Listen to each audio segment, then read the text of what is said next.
The Chaotic Touch of Harmony. By Law-Abiding Pony. Chapter 6. Of Emotions and Crystals. The next few days fell into a sort of routine. Alexia studied magic, Conrad did the same with flight, and Loki toiled away expanding her web of contacts and backdoors across the net. While all three of them handled the change in species as well as could be expected, Loki was becoming increasingly unstable at the prospect of being so physically isolated from the rest of the world. Much to Conrad's chagrin, she vented that frustration on pranks. After Alexia progressed through the next few chapters, she came across a spell array that struck her fancy more than most and cleared away the center of the back deck to carefully draw it out in white chalk. The event did not go without notice of her housemates, and both of them came to watch the light show, as Loki put it. Twilight's entry on this particular pattern danced across the back of her mind. This is the Limited Invisibility Conjuration Array, or LICA for short. As you can see from the diagram, the pattern itself is highly complicated, but the conjuration process itself requires little more than a good amount of magical muscle, as it were. To reiterate, as with nearly all array-based crystal conjurations, the crystal will take the form of a gemstone. There is no preset correlation between what real gem they will resemble and what spell they contain. The end shape of the crystal is determined by the caster's magical frequency, what array is being used, and the ambient magic in the atmosphere. All of that, of course, is if the caster cares little about what shape the crystal takes. As you might expect with things of beauty, someone found a way to shape the crystals into a desired shape during the conjuration process. Thanks to Princess Platinum commissioning Clover the Clever to devise the method, who was an admirably skilled conjurer of her day, and I highly suggest reading her memoirs. She invented the ingenious method to make minor alterations to any array to predetermine the shape the caster wishes. We still use Clover's designs to this very day. While it may be tempting to bedazzle oneself in a matching set of gemstones, this simple alteration triples the mana cost, sometimes more. You have been warned. As for the LICA itself, the invisibility effect will extend over the wearer and any items on their person. This spell was designed for use in the frontier by scouts and pioneers in the year 320 AC to protect themselves from creatures hostile to ponies such as diamond dogs, hydras, and various other threats.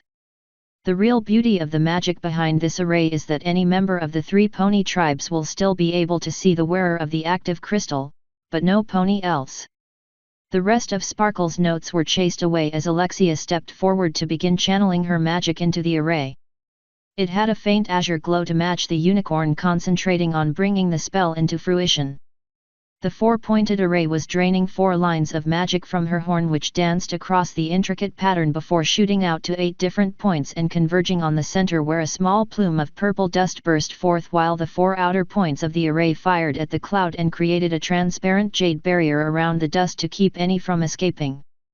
The dust started rotating alarmingly fast as it was being funneled into the center, where the jewel was growing rapidly.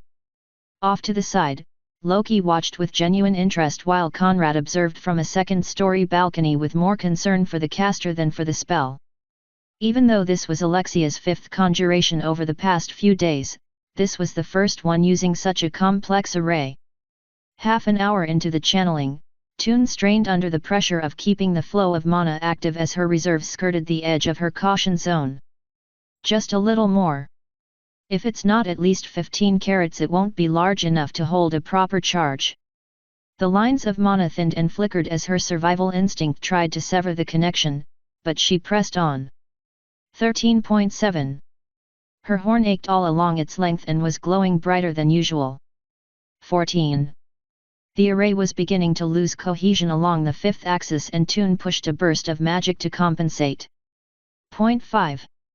Her breathing was becoming heavily labored, not only from the effort, but from the lack of magical sustenance to her cells as the mana was funneled into the crystal. 8. Sweat poured off her coat, giving her a reflective sheen in the midday light. 9. She rocked on her hooves but forced herself to remain upright lest she ruin the crystal. Done. The cloud of dust collapsed into the pink crystal, which slowly stopped spinning in the center of the array. As the magic cut off from her horn, the array's glow weakened and the jade barrier collapsed. As it did, the crystal gently fell to the wooden deck while the unicorn plopped to the ground gasping for air.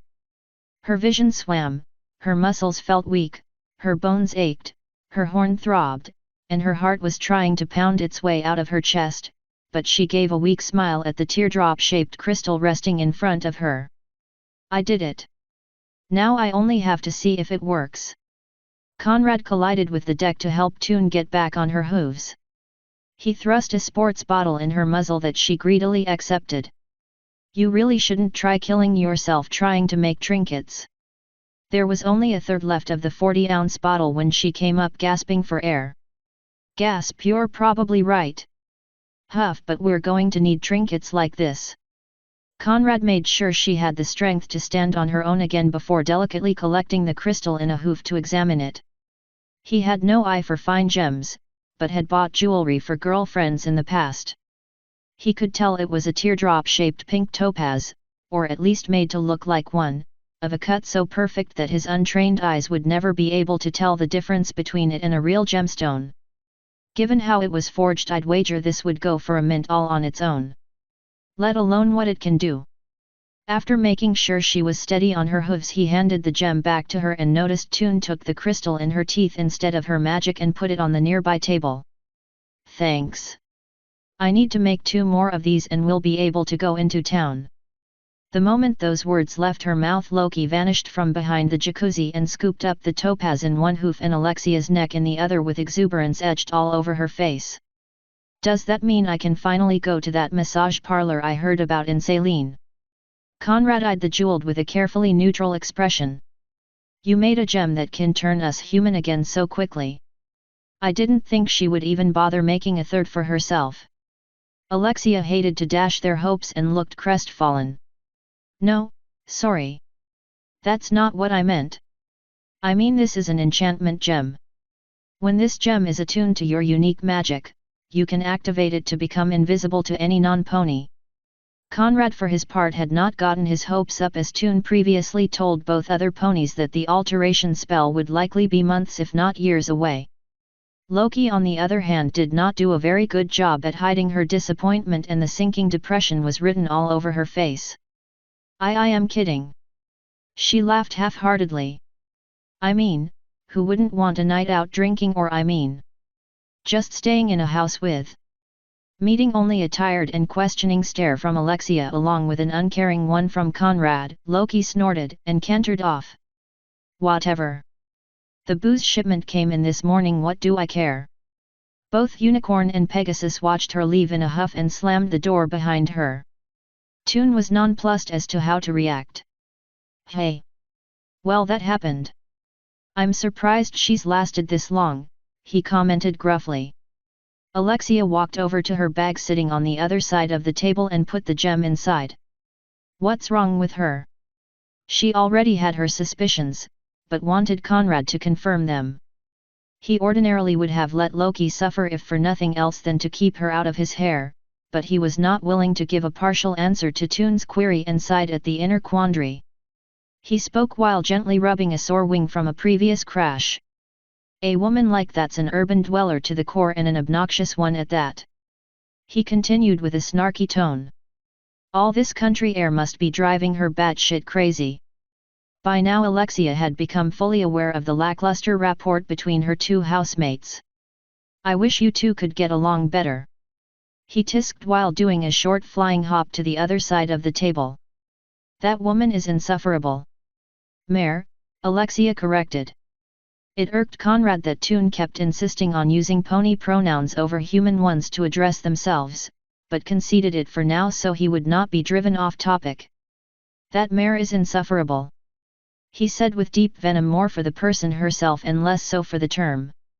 3 weeks ago I would have had her shot for even a tenth of the shit she's pulled. Alexia decided to play it carefully between understanding and reprimand. Why haven't you? The Pegasus checked his first response and knew her well enough to inject a touch of humor to win her back over a little. Firstly, because I don't have a gun. It didn't work, and he grew more agitated. Look, if I wanted her dead, she'd be dead already. I know we need her alive for the cash flow at least. She scowled fiercely at him. Why do you hate her so much? I'll admit it took some doing, but Loki would be a really good friend if you let her be. Because she's a menace, he roared at her. Every morning I wake up to find a roach crawling on my face, I don't even know where she finds them. I take a shower and as soon as I open the door a bucket of piss falls on me and not only do I have to shower again, but I had to mop it up. By now Toon was cringing sheepishly in defeat while Conrad managed to contain his anger into a smolder. And I am not even going to describe the how or why she had the gall to try and pull a Texas chili bowl on me. She tapped her forehooves nervously. Well, the book does say earth ponies are known for their superior strength, but come on, she was hammered at the time.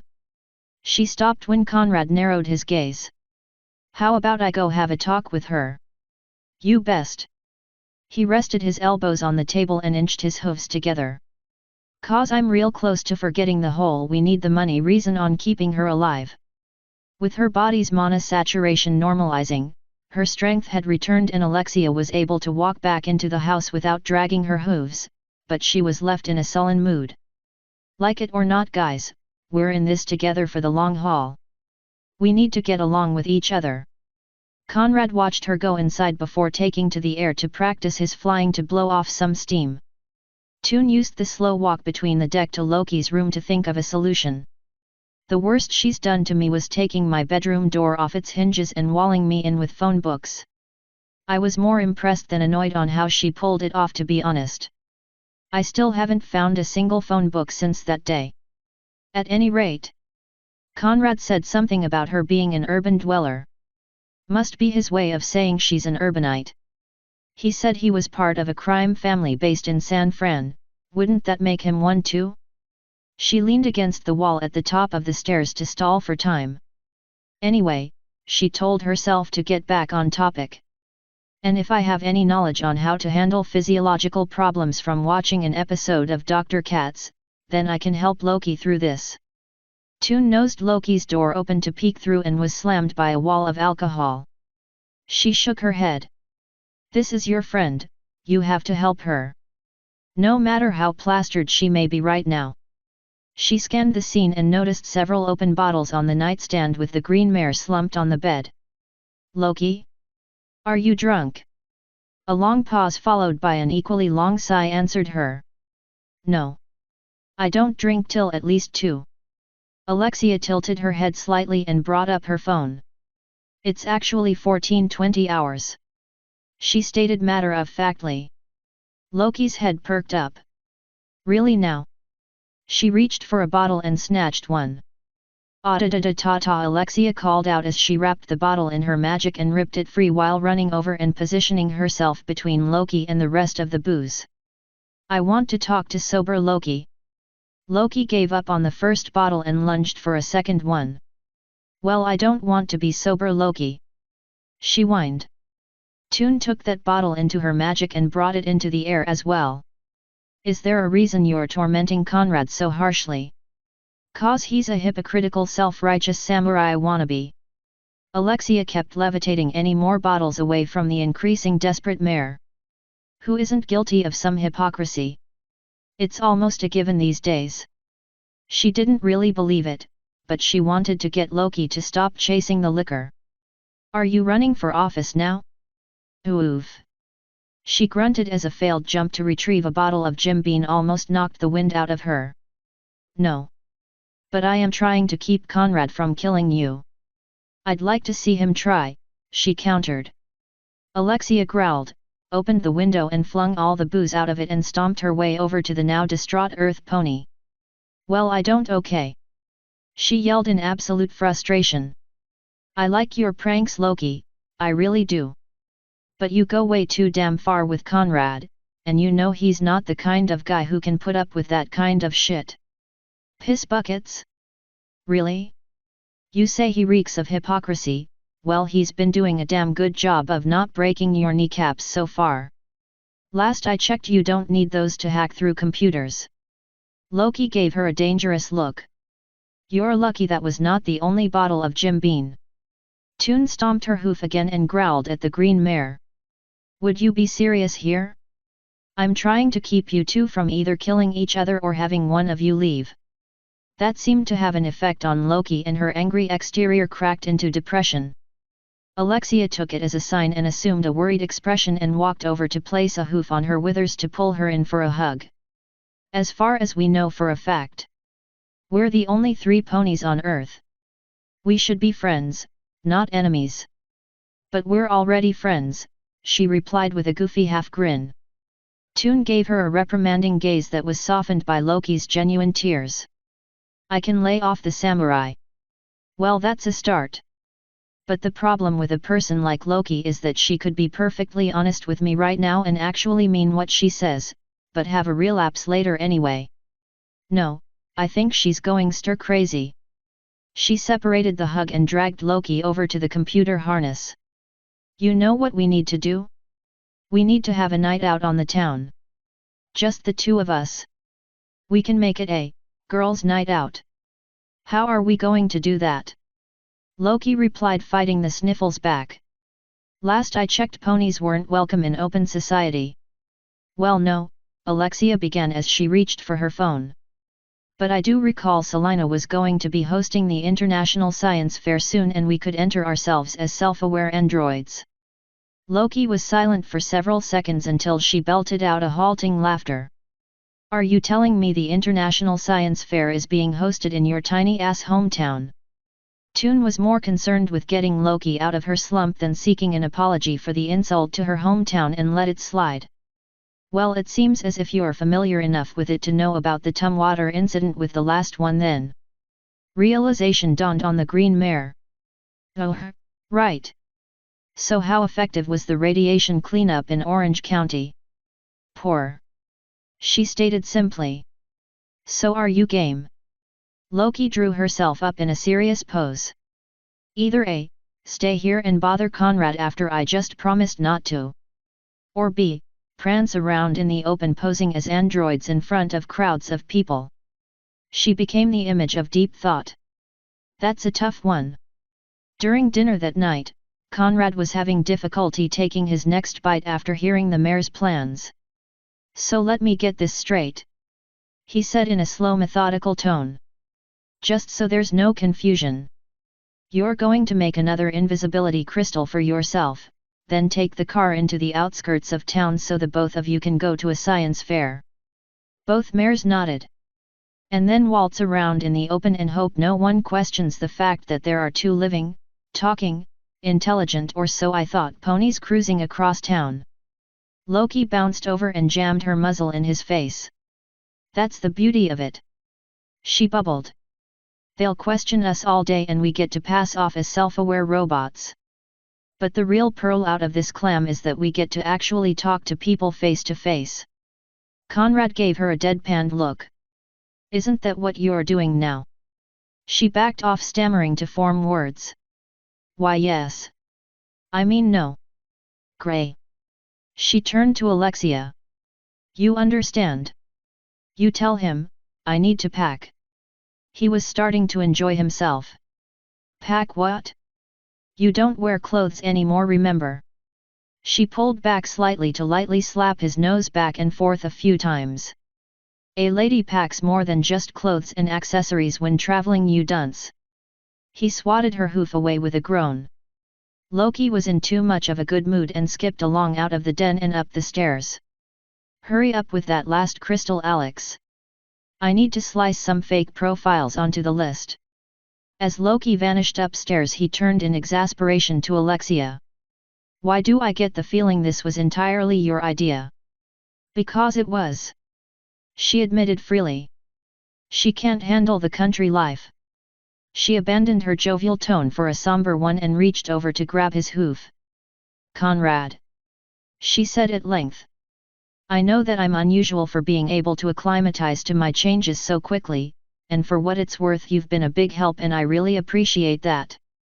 What with keeping me from passing out during taxing spell work and other things. She broke contact to continue. Loki can accept being a pony in of itself, but she can't handle the social changes that it brings with it. She needs this. Conrad cleared his throat to buy time to form a response. You're your own woe mare, You don't need my permission to do what you please. And I would prefer to go with you, but the more of us there are. She nodded in understanding at the hung sentence. The more likely people will catch on we're not actually robots. Plus it might be best if someone guards the house. As Toon moved to clean her plate, Conrad grabbed her shoulder. Alexia, about just now. She reddened. Yet. You've been saying you're resigned to staying as a unicorn. Are you really still chasing after that alteration spell? I have to know, the measure of your character. Brief sad determination danced over her face. Of course I am.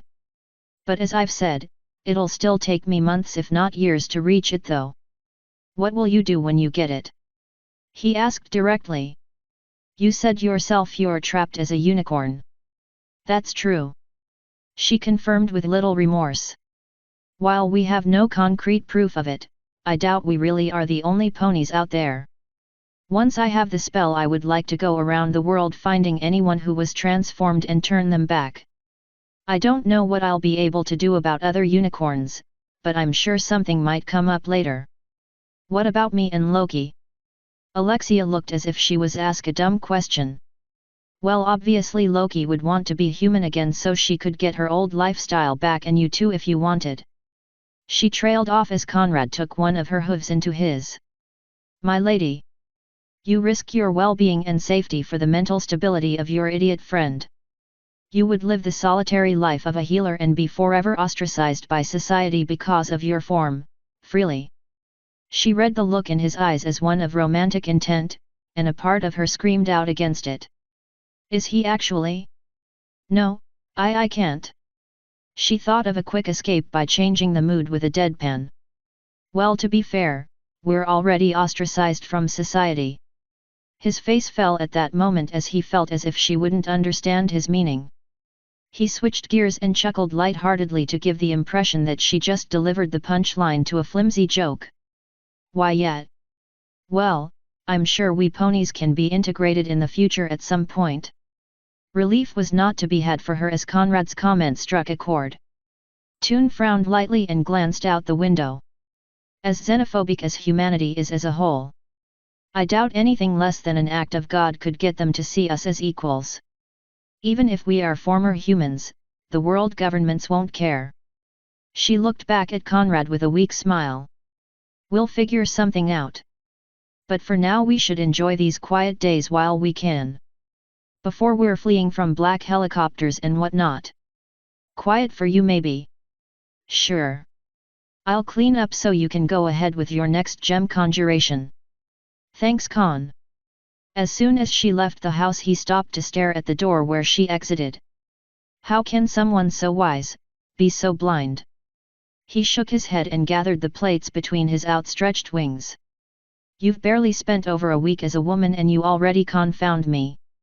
The following morning Alexia was as expected, dead in bed. Loki was too wound up about the fair to let that stop her, however, and had 4 cooling espressos and a coffee enema at the ready. She turned to Conrad with a bemused smirk. Why are you helping me with the surgery?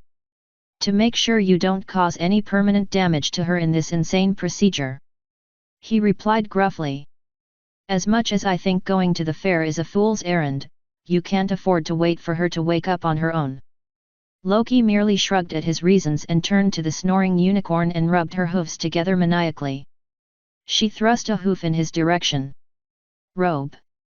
He handed over 4 lengths of rope to which she tied Toon's limbs down. Clamps. She forced the snoring pony's mouth open. Funnel. It took some work without fingers, but with Conrad constantly checking to make sure, Loki got the tube down the esophagus. I'm not doing it, he declared defiantly. Loki gave him a quizzical look. What? I'm not giving her the enema.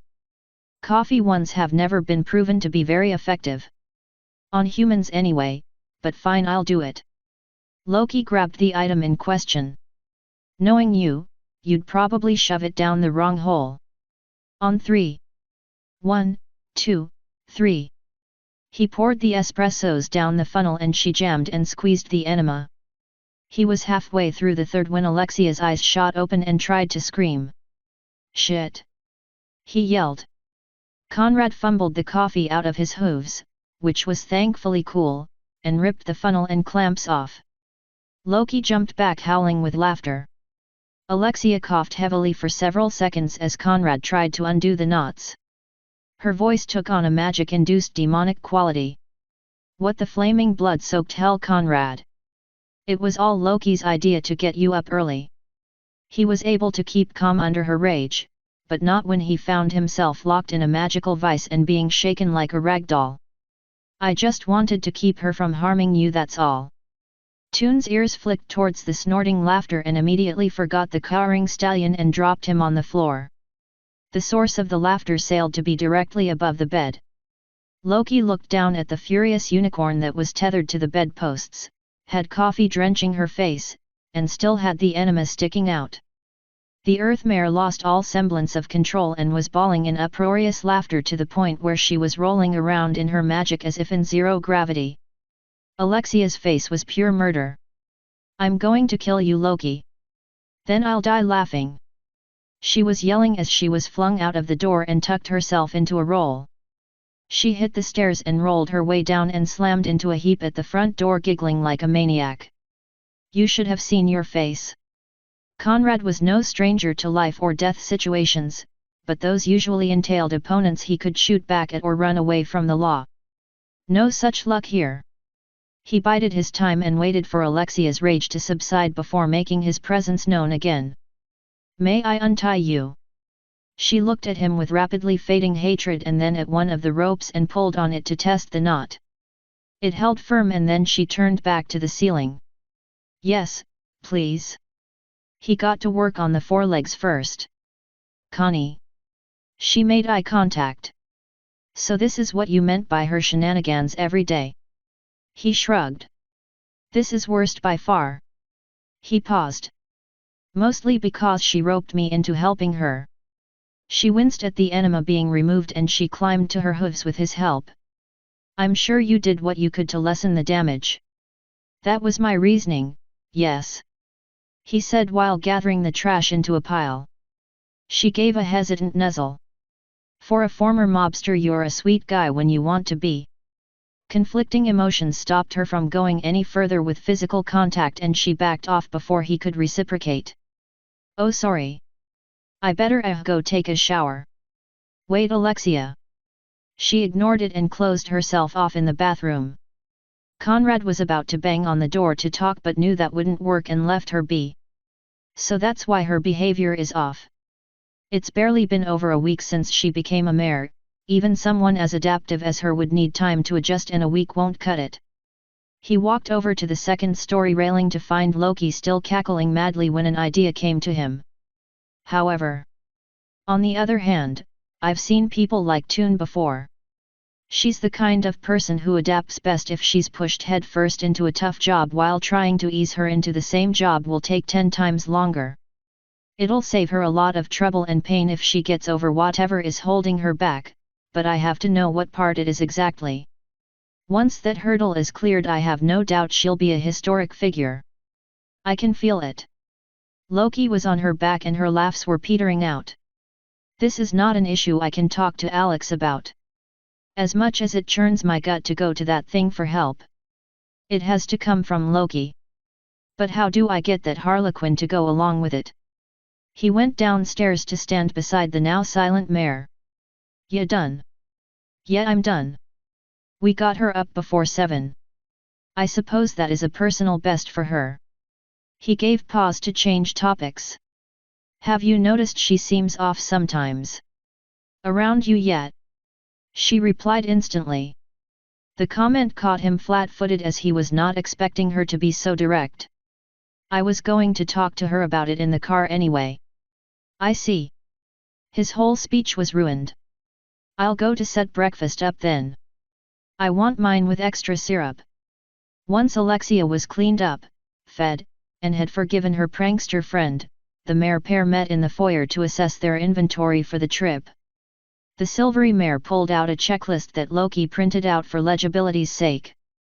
Did you wear the bracelet on your wrist all night to let the crystal attune to your magic? Loki waved her right foreleg in the air. Sure did. The crystal had a green shimmer denoting it was filled with the earth pony's magic. Toon moved to the next item. It was exhaustive, but I made mine as well.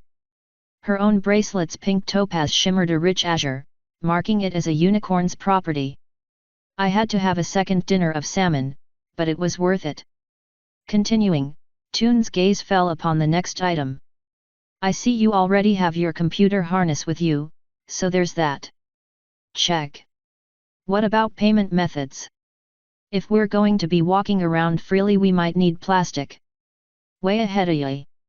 Loki produced Toon's old debit card. I used your old name as one of our participant names and dumped some cash in your account so we can grab some grub. Alexia grimaced at the idea but reluctantly agreed.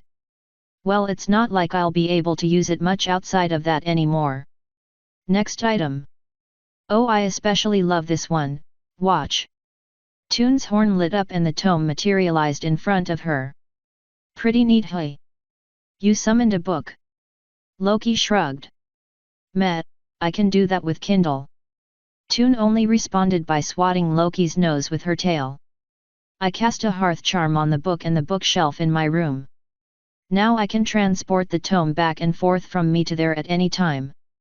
As if you don't spend enough time studying as it is. Loki quipped. Yeah. Anyway, the rest of the list is miscellaneous. She rolled the paper up and threw it by the stairs. Off to the fair.